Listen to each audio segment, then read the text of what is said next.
9장 1절 3절. 어찌하면 내 머리는 물이 되고 내 눈은 눈물 근원이 될고 그렇게 되면 살육당한 내 딸 내 백성을 위하여 주야로 고급하리로다. 어찌하면 내가 광야에서 나그네의 유할 곳을 얻을고 그렇게 하면 내 백성을 떠나가리니 그들은 다 행음하는 자요 패역한 자의 무리가 됨이로다. 여호와께서 말씀하시되 그들이 활을 담긴 같이 그 혀를 놀려 거짓을 말하며 그들이 이 땅에서 강성하나 진실하지 아니하고 악에서 악으로 진행하며 또 나를 알지 아니하느니라. 자, 예레미야 9장에서는요, 하나님께서 당신을 아는 자만이 지혜 있는 자다 이렇게 말씀하셨고요. 유다 백성들은 하나님을 알지 못했기 때문에 심판을 받게 됐다 이런 말씀을 합니다. 그래서 이제 오늘 2장을 9장을 오늘을 사는 우리한테 적용하는 게 중요하니까 이렇게 말씀을 적용해서 받도록 하겠습니다. 그래서 9장 1절에 3절을 오늘을 사는 우리들에게 적용해서 보도록 합니다. 자, 9장 1절만 다시 읽어보세요. 어찌하면 내 머리는 물이 되고 내 눈은 눈물 근원이 됐고 그렇게 되면 살육당한 딸 내 백성을 위하여 주야로 고급하리로다. 자, 이걸 현대어로 된 성경으로 보게 되면 이렇게 번역되어 있습니다. 9장 1절을 현대어로 한번 보세요. 내가 또 여호와께 탄식하는 기도를 드렸다. 저 막막한 사막에 나그네들이 쉬어갈 곳이 있다면 저는 동족에게서 멀리 떠나겠습니다. 차라리 저는 동족을 버리고 싶습니다. 그들은 모조리 배신하는 무리들이요 모두가 주님 앞에서 진실한 마음을 버리고 떠나 음행을 일삼고 있기 때문입니다. 예.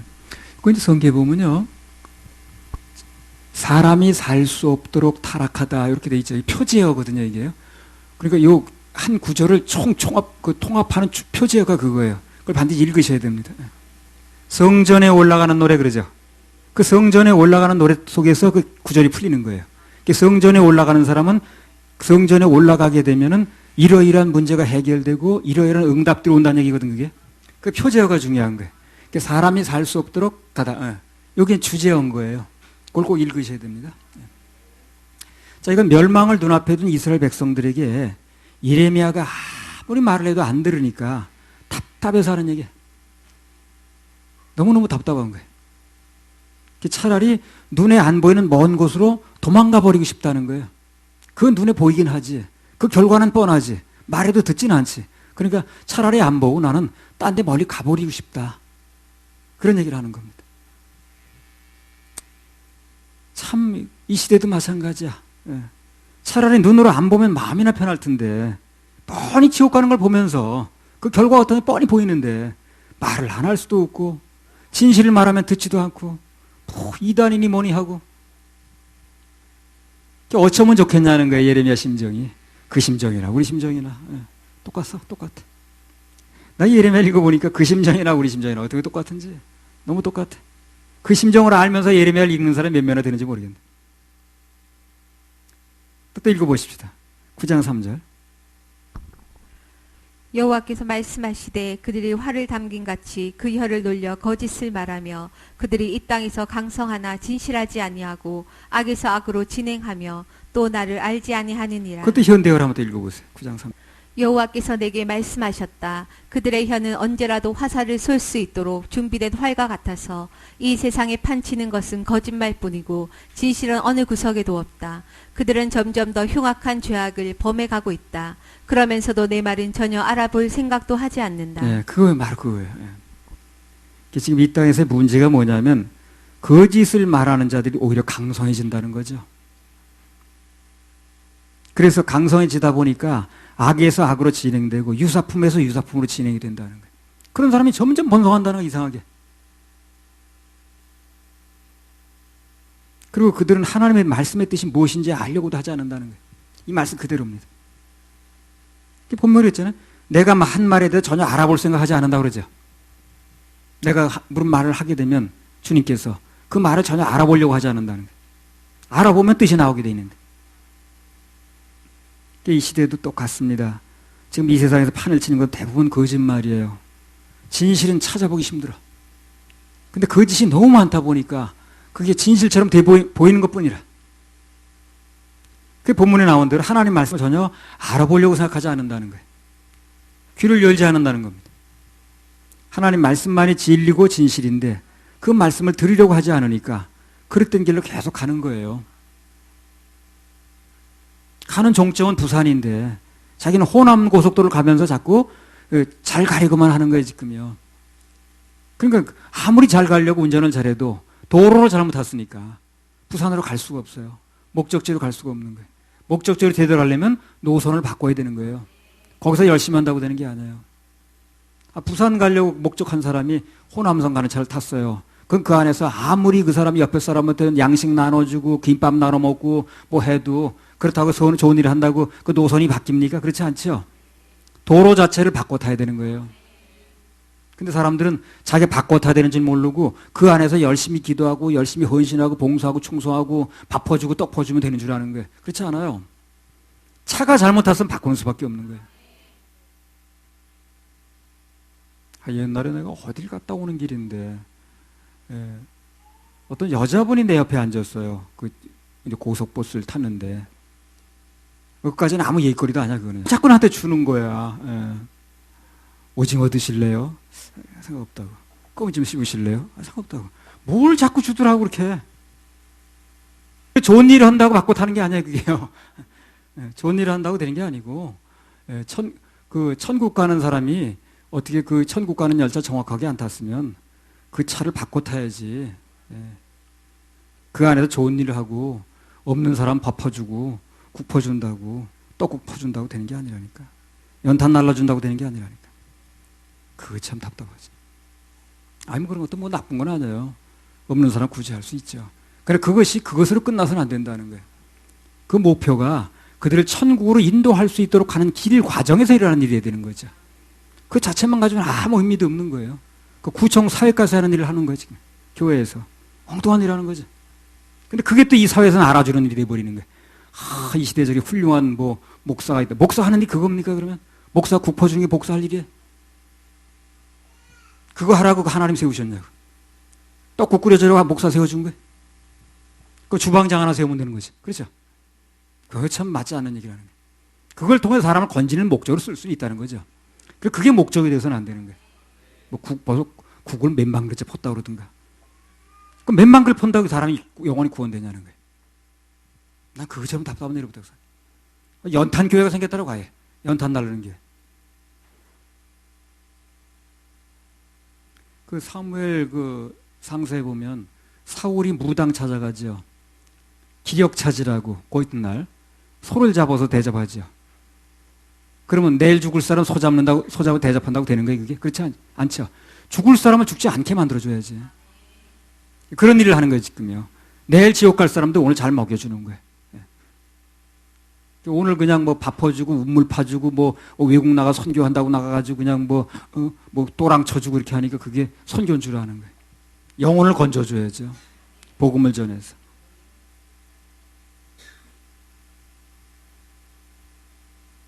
구장 4절.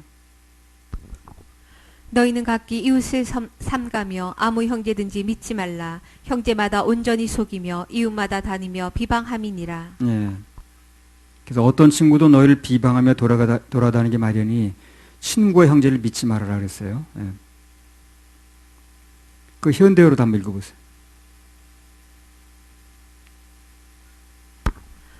그러므로 너희는 친구를 조심하고 형제마저도 믿지 말아라. 형제가 사기꾼의 원형인 야곱보다도 나을 것이 없어서 너희도 분명히 형제에게 속을 것이다. 어떤 친구도 너희를 비방하며 돌아다니게 마련이니 친구와 형제를 믿지 말아라. 네.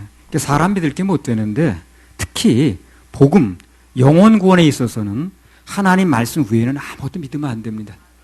누가 뭐래도 그 말씀에 그렇게 돼 있는 것만 보면 되는 거예요. 그 말씀이 제대로 된 말씀인가? 그 말씀 그대로 얘기를 하는가?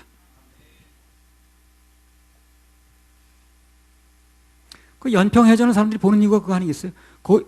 비교적 사실에 가깝게 만든 거예요, 영화를. 근데 지금까지 영화는 무슨 이상스럽게 만들어가지고 그 6.25를 경험한 세대가 볼 때는 그 사실이 아닌 거예요, 그게. 그런 영화를 만들어 놓으니까 문제가 되는 거예요. 6.25를 경험한 세대 입장으로 그 분명히 사실이 아니거든, 그게. 그런데 그걸 사실처럼 영화를 만들어 놓는 거예요. 그게 문제거든. 근데 연평해전은 비교적 사실에 입각해서 그 영화를 만들었다는 거예요. 그러니까 성경 말씀 그대로 사실에 입각해서 많은 말씀을 드려야 됩니다.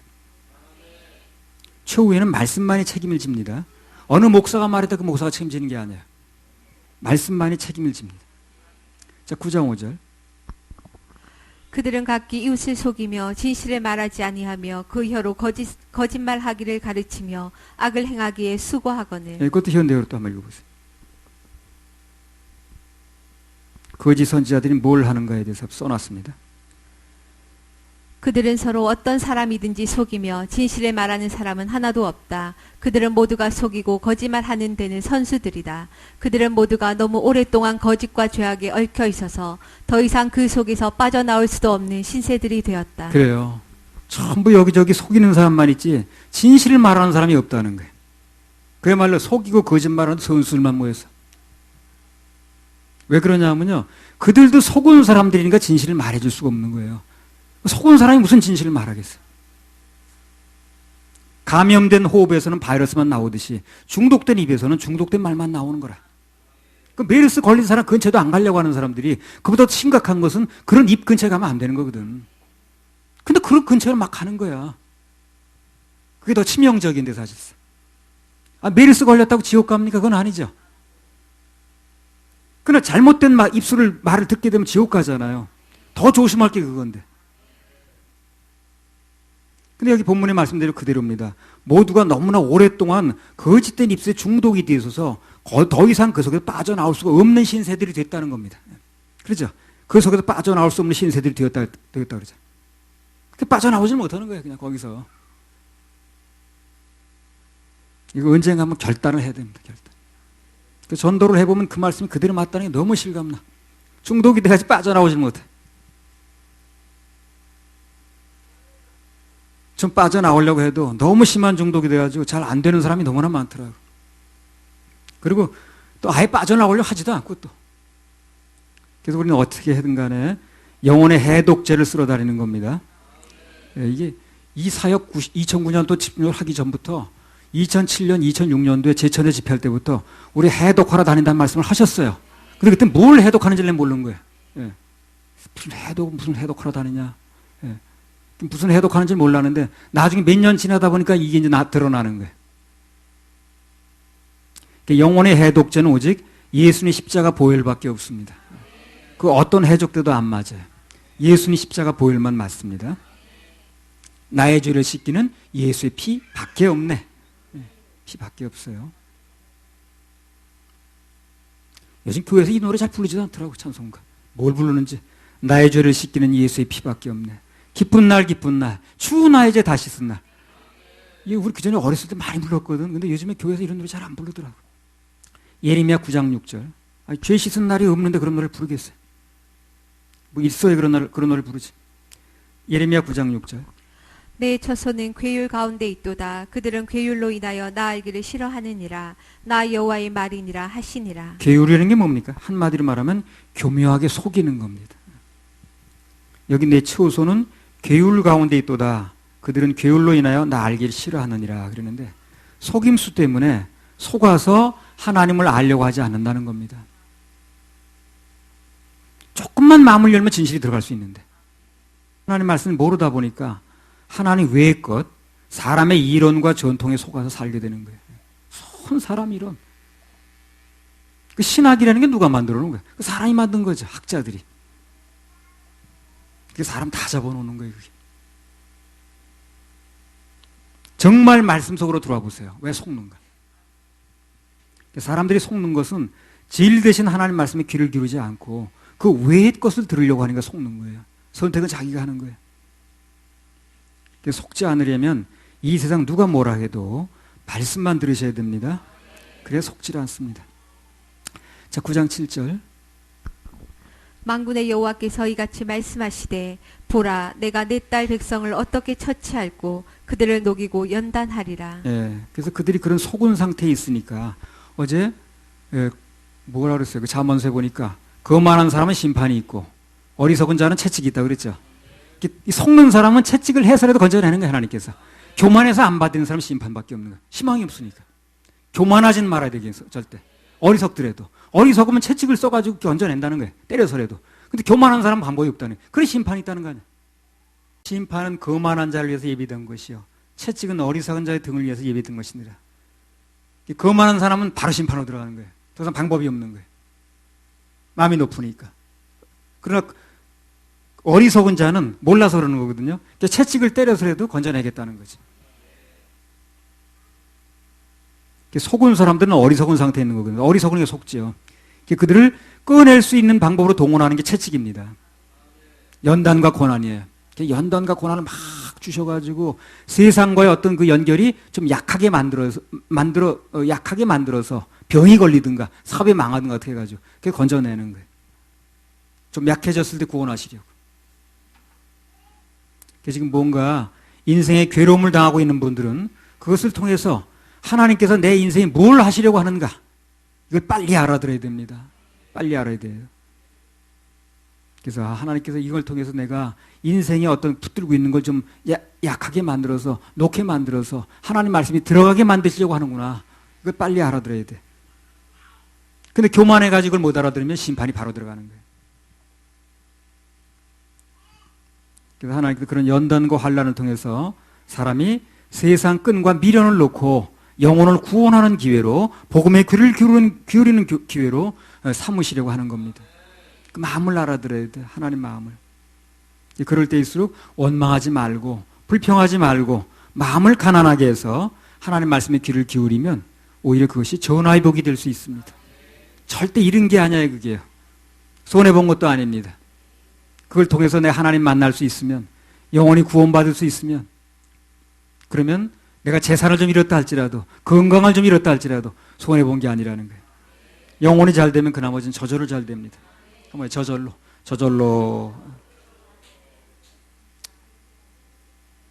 이것과 아울러서 하나님께서 우리 믿는 하나님의 자녀들을 인도하시는 방법을 좀 말씀드리고 넘어가겠습니다. 출애굽기 14장 10절에서 14절. 바로가 가까워올 때에 이스라엘 자손이 눈을 들어 본즉 애굽 사람들이 자기 뒤에 미친지라. 이스라엘 자손이 심히 두려워하여 여호와께 부르짖고 그들이 또 모세에게 이르되 애굽에 매장지가 없으므로 당신이 우리를 이끌어내어 이 광야에서 죽게 하느뇨. 어찌하여 당신이 우리를 애굽에서 이끌어내어 이같이 우리에게 하느뇨. 우리가 애굽에서 당신에게 구한 말이 이것이 아니뇨. 이르기를 우리를 버려두라. 우리가 애굽 사람을 섬길 것이라 하지 아니하더뇨. 애굽 사람을 섬기는 것이 광야에서 죽는 것보다 낫겠노라. 모세가 백성에게 이르되 너희는 두려워 말고 가만히 서서 여호와께서 오늘날 너희를 위하여 행하시는 구원을 보라. 너희가 오늘 본 애굽 사람을 또 다시는 영원히 보지 못하리라. 여호와께서 너희를 위하여 싸우시리니 너희는 가만히 있을지니라. 그렇죠. 왜 이렇게 위급한 상황을 만드셨는가 하나님께서. 왜 문제를 만드셨냐는 거죠. 잘 가고 있는 행렬을 뭐 때문에 이렇게 돌려가지고 이렇게 절벽 속으로 몰아넣고 홍해바다 속으로 앞에 그 있는 곳을 가게 해가지고 애국 군대로 하게 쫓아오게 만들었냐는 거죠. 정답은 뭡니까? 문제가 있어야 믿음을 배우니까 그래요.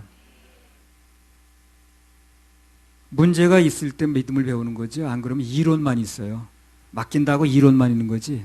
그거는 이론입니다. 실제 문제가 있을 때 맡기는 걸 배울 수 있어요. 실제로 믿음이 자라려면 아무 일이 없길 바랄 게 아니라 문제 속에서 하나님이 일하시는 걸 배울 수 있어야 됩니다. 아, 문제 속에서 하나님끼리 일하시는구나. 하나님께서 허락하신 문제는요, 우리를 죽이려는 게 아니에요. 결국은 살리려는 겁니다. 결국 홍해바다는 애국 군대를 죽이기 위한 것이었지 하나님의 백성들을 죽이기 위한 게 아니었다니까요. 뭐 우리 죽이려고 끌어냈다는 별소리 다 했지만 결국 홍해바다는 애국 군대를 죽이려고 있었던 거지 이스라엘 백성을 죽이려고 있었던 게 아니라니까요. 하나님의 백성을 살리기 위해서 작품이었습니다. 작품. 자, 신명기 32장 10절에서 12절.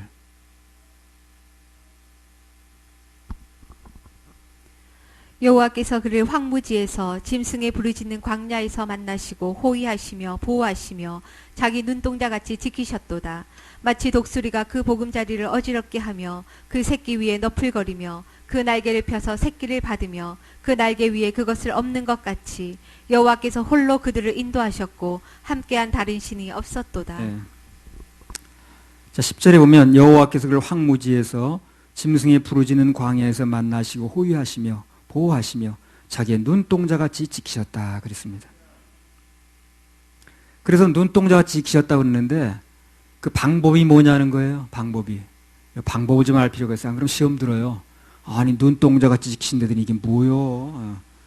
백성들 호위하시고 보호하시고 눈동자같이 지키신다고 그러는데 방법이 영 마음에 안 들어. 그 11절 12절에 한번 더 읽어보세요. 어떻게 눈동자 지키셨는데 어떻게 하셨나 그래요. 마치 독수리가 그 보금자리를 어지럽게 하며 그 새끼 위에 너풀거리며 그 날개를 펴서 새끼를 받으며 그 날개 위에 그것을 엎는 것 같이 여호와께서 홀로 그들을 인도하셨고 함께한 다른 신이 없었도다. 예, 그 진정한 보호와 인도는 무조건 오냐 하는 게 아니에요. 적절한 통제하는 겁니다. 적절한 훈련이 포함된 거예요. 보금자리를 어지럽게 하며 그랬죠. 왜 보금자리를 어지럽게 하느냐면요.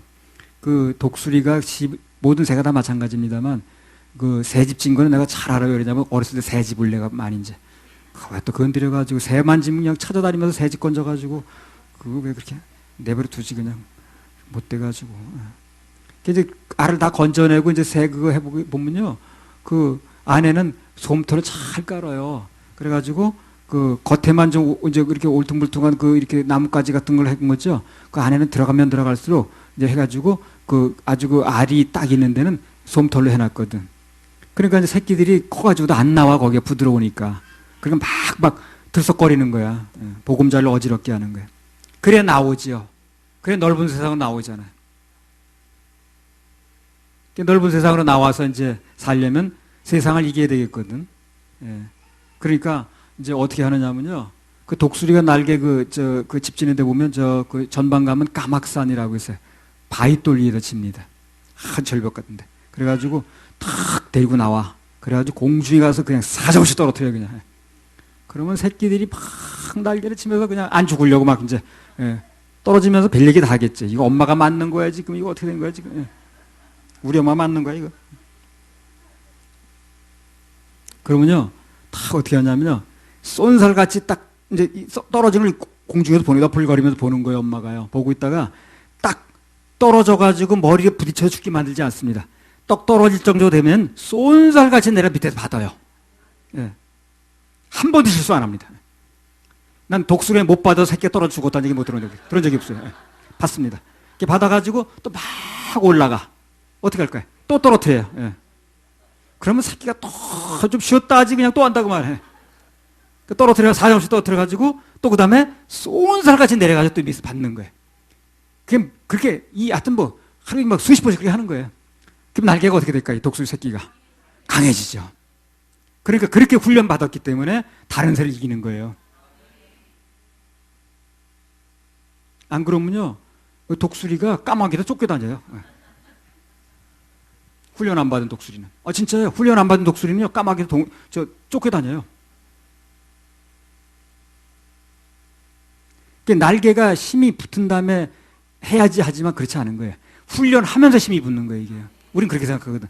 힘이나 붙은 다음에 또 끌어내지, 어떻게 해. 가만히 있는데 무슨 힘이 붙나. 끌어내서 떨어뜨릴 때 힘이 붙는 거예요, 이게. 우리는, 힘이나 붙은 다음에 떨어뜨리지. 하지만 그건 우리 생각입니다. 떨어뜨려서 펄럭거리면서 힘이 붙는 거예요. 엄마의 입장은 일단 날라야 힘이 붙는다는 거거든. 하나님께서는 당신의 자녀들을 인도하실 때 그냥 평탄한 길로만 인도하시는 게 아니에요. 믿음을 구사할 수밖에 없는, 주님을 바라볼 수밖에 없는 길로 인도를 하신다는 거예요. 그래서 그런 연단과 환난을 통과하면서 우리가 믿음의 사람으로 바뀌는 거예요. 달라집니다.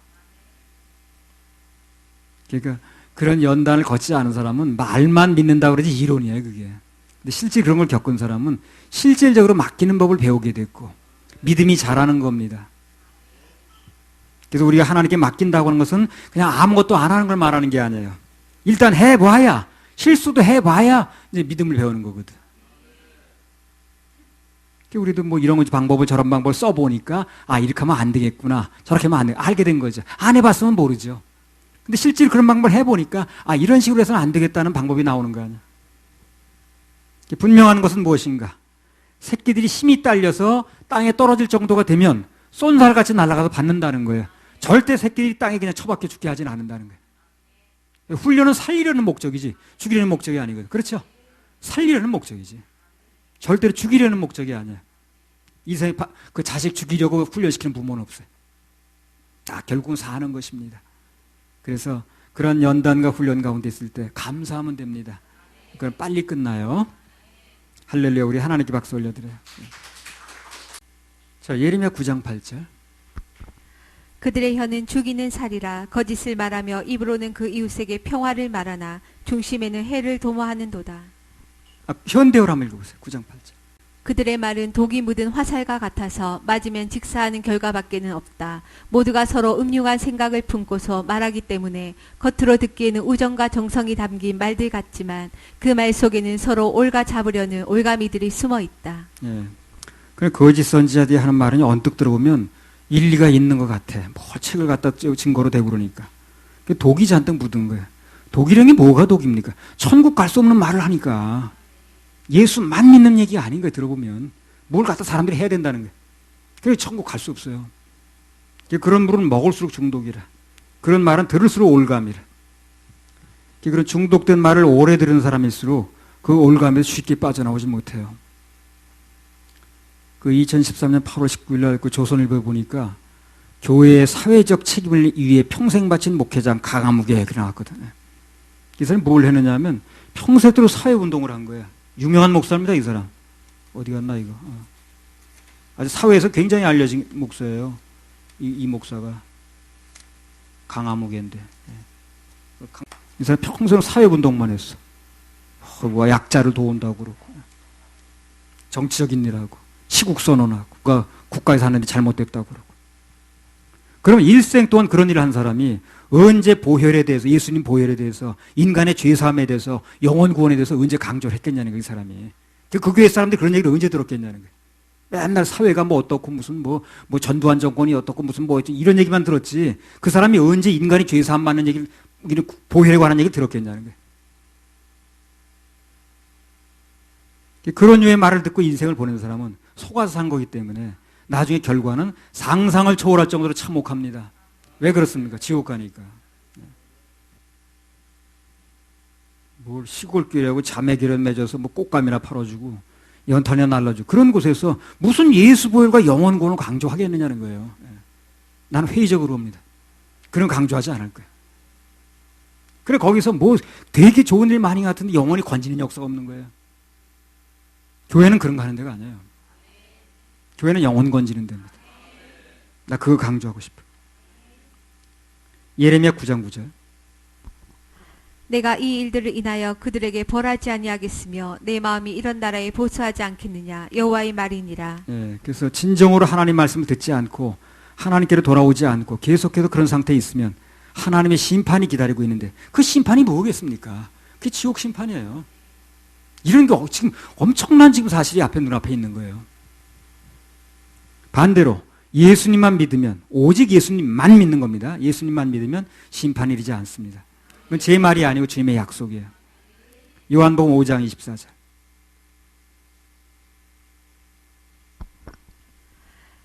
내가 진실로 진실로 너희에게 이르노니 내 말을 듣고 또 나 보내신 이를 믿는 자는 영생을 얻었고 심판에 이르지 아니하나니 사망에서 생명으로 옮겼느니라. 그래 내 말을 듣고 또 나 보내신 이를 믿는 자는 영생을 얻었고 얻을 것이요가 아니에요. 얻은 것입니다. 과거 시제. 심판에 이르지 아니하나니 사망의 생명으로 옮겼느니라. 옮겨졌어야 맞는 겁니다. 근데 옮겨졌냐고 물어보면 이게 헷갈리는 거예요, 사람들이. 글쎄요, 뭐 열심히 해야 되는 거 아니에요? 한 게 없어서, 뭐. 지은 죄가 많아서. 하나님이 세상을 이처럼 사랑하사 독생자를 주셨으니 이는 저를 믿는 자마다 멸망치 않고 영생을 얻게 하심이니라. 그 예수님의 영생 얻어야 맞는 거예요? 얻어야 맞는 거예요? 얻어야 맞는 것입니다. 당연한 거예요. 근데 영생을 얻었냐고 물어보면 이상하다는 거예요. 당연한 건 물어보는데. 나중에 누가 정상인지 모르겠어. 하도 그렇게 그런 사람이 많으니까. 눈 뭐 하나 있는 데 가면 눈 두 개 있는 사람이 비정상으로 보인다더니. 예레미야 9장 10절에 11절. 내가 산들을 위하여 곡하며 부르짖으며 광야 목장을 위하여 슬퍼하나니 이는 그것들이 불에 탔으므로 지나는 자가 없으며 거기서 가축의 소리가 들리지 아니하며 공중의 새도 짐승도 다 도망하여 없어졌음이니라. 내가 예루살렘으로 무더기를 만들며 사랑의 굴열이 되게 하겠고 실랑의 굴열이 되게 하겠고 유다 성읍들로 황폐케 하여 거민이 얻게 하리라. 실랑이 뭐예요? 여우. 예레미야 말씀을 오늘날로 해석하면 사람들이 교회라고 모여서 예배 행위는 하는데 거기서 새로 태어나는 영혼의 소리가 들리질 않는다는 거예요. 사람은 있는데 하나님 보시기에 적막강산이라는 겁니다. 사람들은 모여서 엄청나게 뭘 하는데 거기서 영혼이 태어나는 소리가 들리질 않는 거예요. 누가 영혼이 거듭났다는 얘기가 들리질 않는 거예요. 생명현상이 없다는 거지.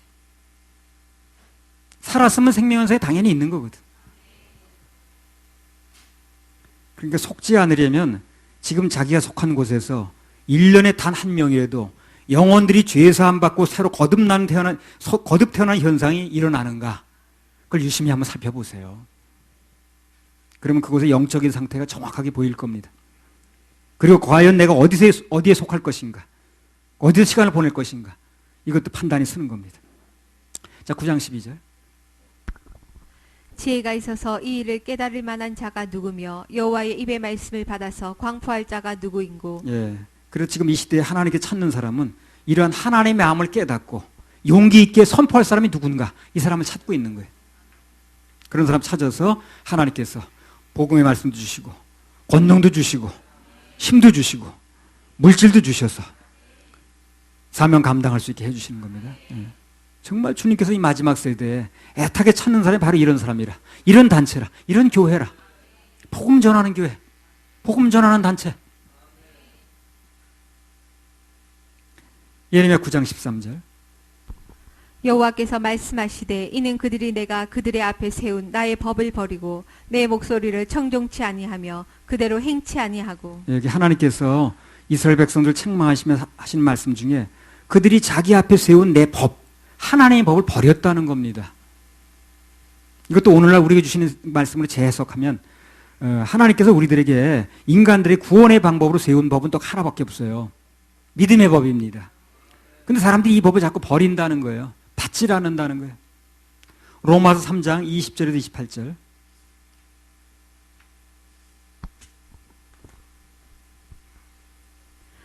그러므로 율법의 행위로 그의 앞에 의롭다 하심을 얻을 육체가 없나니 율법으로는 죄를 깨달음이니라.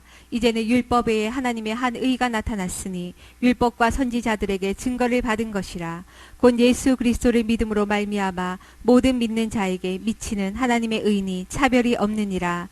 모든 사람이 죄를 범하였음에 하나님의 영광에 이르지 못하더니 그리스도 예수 안에 있는 구속으로 말미암아 하나님의 은혜로 값없이 의롭다 하심을 얻은 자 되었느니라.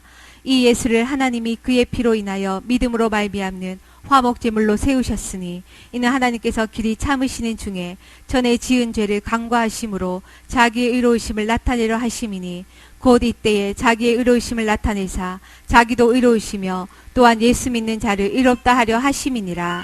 그런즉 자랑할 때가 어디뇨? 있을 수가 없느니라. 무슨 법으로냐? 행위로냐? 아니라 오직 믿음의 법으로니라. 그러므로 사람이 의롭다 하심을 얻는 것은 율법의 행위에 있지 않고 믿음으로 되는 줄 우리가 인정하노라.